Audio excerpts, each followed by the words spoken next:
Codificado Podcast, versão tecnologia, com muita novidade, hein? 2025 acelerando geral aí. Antes de começar, se inscreve no canal, dá o seu clique lá, seu like e vamos fazer o canal crescer.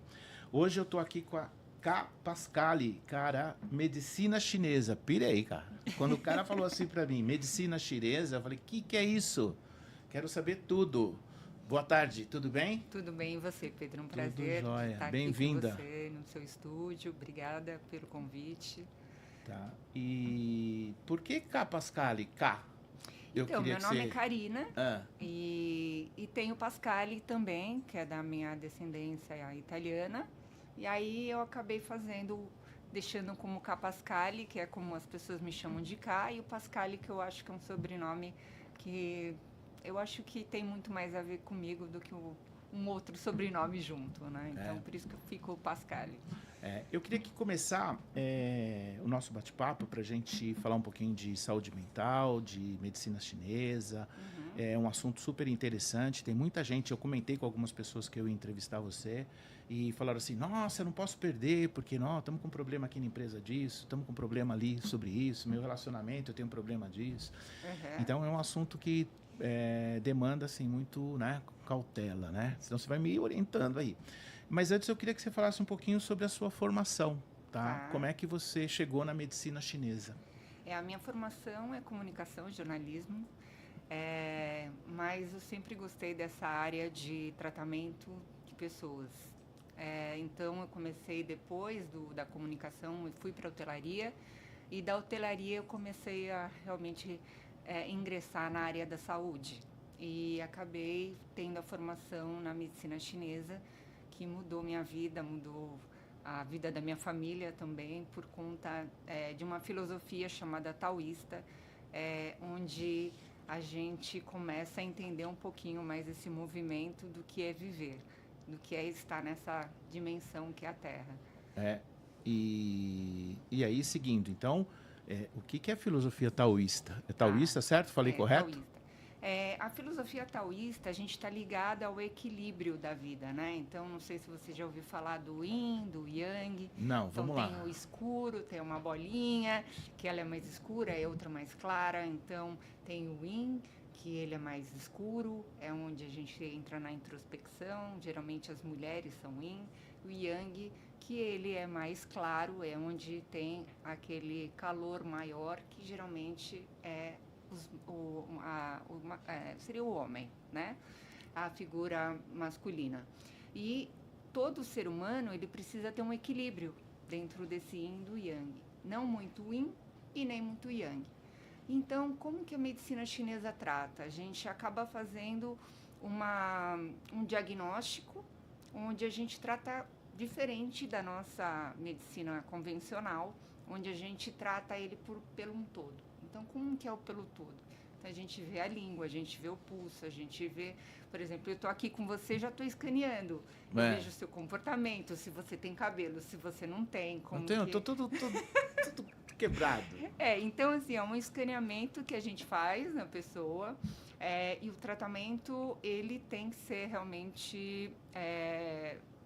não dá para ser online.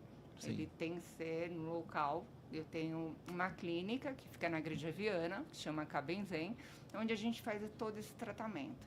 Então, a gente usa várias técnicas da medicina chinesa.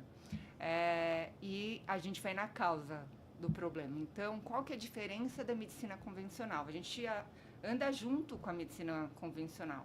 A medicina chinesa tem mais de 4.000 anos.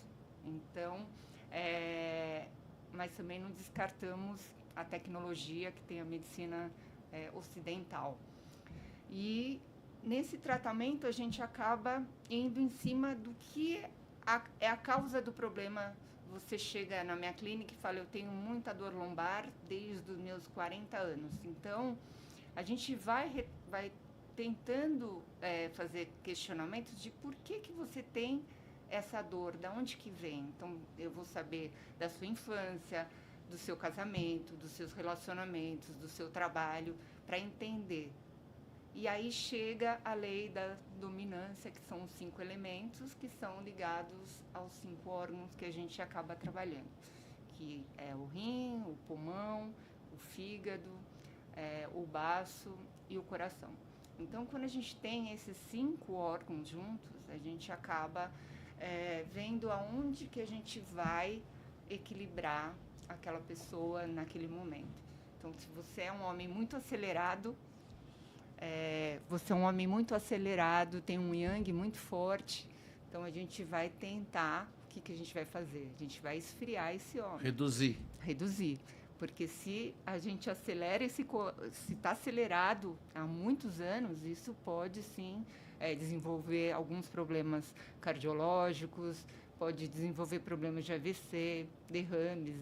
Comecei a ficar preocupado. Tem que ficar preocupado. É uma prevenção. A gente fala de energia do órgão, mas pode ser que ainda não chegou no físico do órgão. Né? Ele Entendi. Não chegou naquele...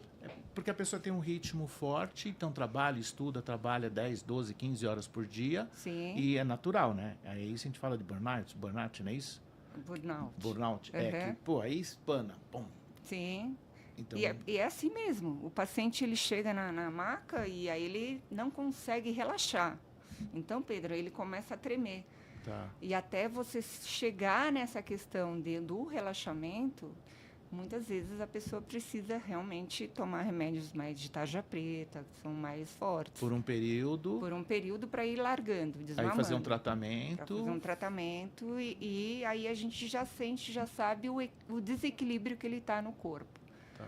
Mas se eu fosse contar a história aqui, é muita coisa. Eu já percebi que é muito assunto. É muito assunto. E aí você foi para... E a gente estava falando de saúde mental, né? E saúde mental no ambiente de trabalho.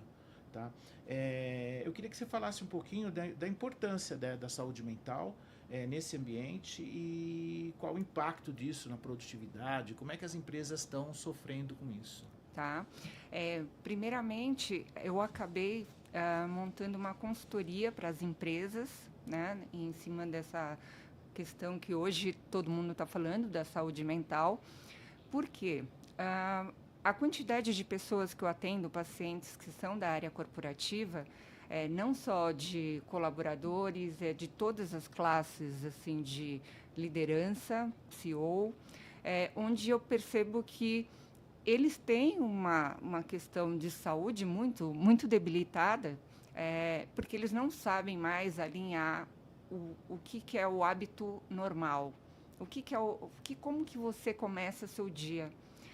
Então, quando a gente esquece de alinhar nossa questão natural, que a gente vem para essa terra, que a gente é da natureza também, esquece de se alimentar nas horas certas, de comer o que realmente seria o mais saudável, ter exercícios físicos periódicos, dormir bem, a pessoa ela se desconecta totalmente com o universo, com a saúde dele.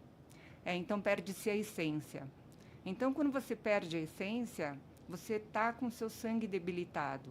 O sangue ele não circula.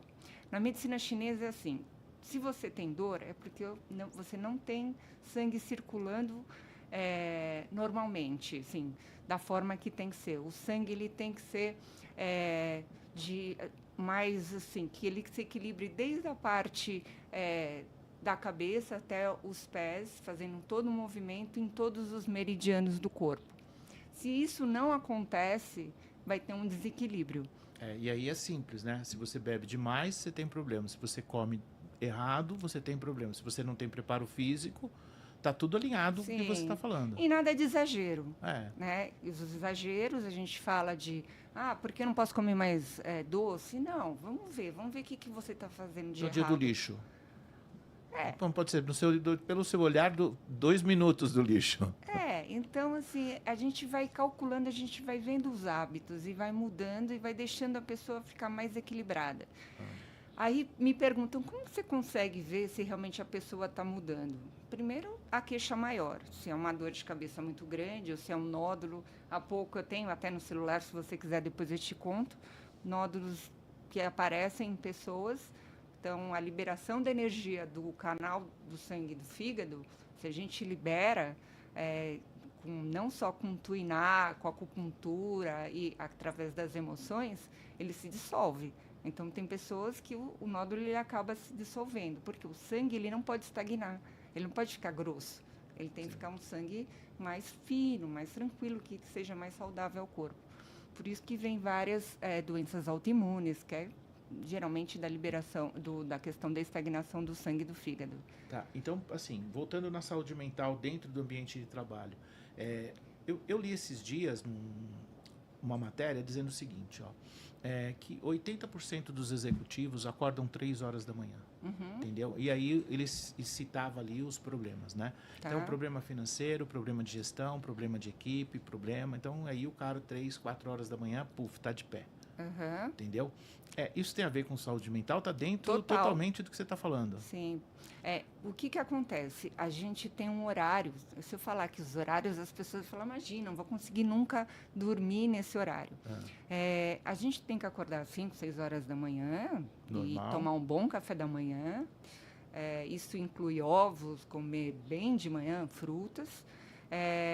Comer bem no almoço, jantar mais ou menos, uma comida não tão pesada, isso até 7 horas da noite. E o dormir é desligar tudo, aí que vem o yin. Porque quando começa o dia, é o yang, onde a gente tem que comer bem, fazer exercícios físicos e começar a produzir. Quando 5, 6 horas da tarde, é onde o rim está, é a energia do rim. A gente tem que ser mais introspectivo, largar tudo e começar a ficar mais em casa, fazer coisas que sejam mais tranquilas. E para dormir, 10 horas da noite. Desliga celular, desconecta. Tem alguma coisa para fazer, eu esqueci. Eu faço isso, eu ponho tudo no próprio WhatsApp, eu coloco tudo que eu preciso fazer para o dia seguinte. O que eu conseguir fazer, eu faço. Aquilo que eu não consegui no dia seguinte, eu ponho numa caixinha e aí depois eu faço. Eu levei uma situação na minha cabeça aqui, vou comentar com você. Uma vez eu fui visitar um cliente e a gestora virou para mim e falou, não, porque o TI aqui, 2, 3 da manhã, eu virei para ela, assim, na época, juro que foi inconsciente, eu falei, nós temos que ser competentes das 8 às 6. Se eu estou ficando depois do horário, tem algum problema, entendeu? Ou eu estou construindo alguma coisa que demanda esse tempo, então, cara, não consegui contratar gente para comprar esse tempo, ou eu não estou produzindo dinheiro. Por que eu falei isso? O rapaz apanhava, ele apanhava lá da gestora e me ligava, né? Que eu trabalhei com essa empresa há muitos anos. Falando, nossa, toda reunião minha gestora fala, nossa, você tem que trabalhar até às 18, 19 horas, não pode ficar aqui até tarde. Tá, lógico, né? Tem aplicações que a gente às vezes tem que fazer depois do horário, isso e aquilo, quer dizer, mas a realidade é que a gente tem que tentar reduzir a nossa carga e ser mais produtivo dentro do que está fazendo, né? É complicado. E isso entra dentro do que você está falando. Quando você volta para o ambiente de trabalho, esse excesso de celular, excesso de rede social, excesso de informação que as pessoas têm hoje, isso atrapalha a saúde mental dos funcionários, a saúde deles, o ambiente de trabalho? Como é que você vê isso? Eu mudei um pouco aqui o nosso script. Não, mas olha, é isso mesmo. O que acontece? Quando a gente está perdendo a nossa energia, por conta disso, a gente está ficando mais no celular, por conta de rede social e tal, e perdendo o foco naquilo que você tem que produzir. E quando você não tem mais o que produzir, por que não pegar um livro? Por que não fazer uma caminhada? Ou por que não ficar mais tempo com seu filho, ter uma qualidade de vida melhor com ele? Então, hoje o problema maior são pais e filhos que ficam mais no celular, sendo que as crianças hoje não estão usando mais celular na escola. Se distanciam, né? Eles se distanciam e estão tendo muitas crianças que estão com problemas de depressão, ansiedade, suicídio, por conta de que eles não têm mais os princípios, né, das nossas famílias, de comer junto, de ter horários para conversar, mesmo que sejam em quantidades menores de tempo. Então, o que está faltando é essa separação dessa questão da rede social, de celulares. Tecnologia é ótima, tá, Pedro? Eu acho que sem a tecnologia... A gente tem que saber usar. A gente tem que saber usar, se monitorar. Nós conversamos hoje, de manhã nós gravamos um podcast e o assunto principal foi esse. Não, tá aqui, tem um Copilot, tem isso, tá, mas a gente tem que saber perguntar, saber usar. Sim. Você comentou uma coisa que eu queria falar. Eu passei por uma situação, né? Eu e minha esposa, a Gorete, beijão, Gorete.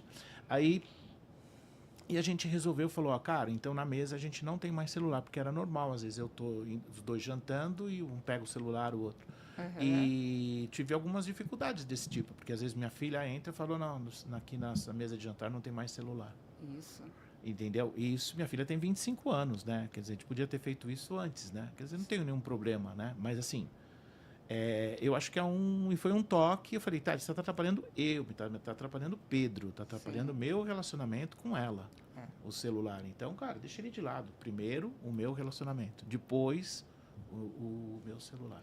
E eu não sei, eu associo muito a questão de um vício de droga, como o álcool, como o cigarro, outras drogas, que o celular é algo que está muito difícil das pessoas se desvincularem.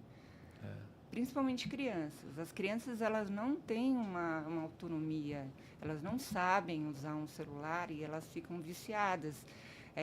Então, esses transtornos todos que estão tendo, que as crianças têm 15, 16 anos, se o pai pega da mão, ele se joga no chão. Perto do meu bairro, a menina, o pai discutiu uma tarefa, a menina não fez, Sim. E tirou o celular dela, ela pulou da janela. Pois é. Quer dizer, a minha vida acabou. Sim. Eu não consigo entender como, mas assim, eu não consigo entender porque você fica assim, assustado, né? Mas, ao mesmo tempo, ela tudo da vida dela tá ali. O relacionamento, os sonhos. Sim. E aí tirou os sonhos dela, não é isso? Sim. A semana eu fico perdido. Eu falo, cara, é isso a realidade? Quer dizer que essa menina tem que estar com um problema. E a família tá com uma bomba atômica lá dentro, lá que vai estourar. E faltou um pouquinho dessa questão da família em si, né? A pai família. E mãe. Eu tenho filhos. E eu gosto muito de estar junto, de poder participar. Então, quanto mais pais e mães participam, melhor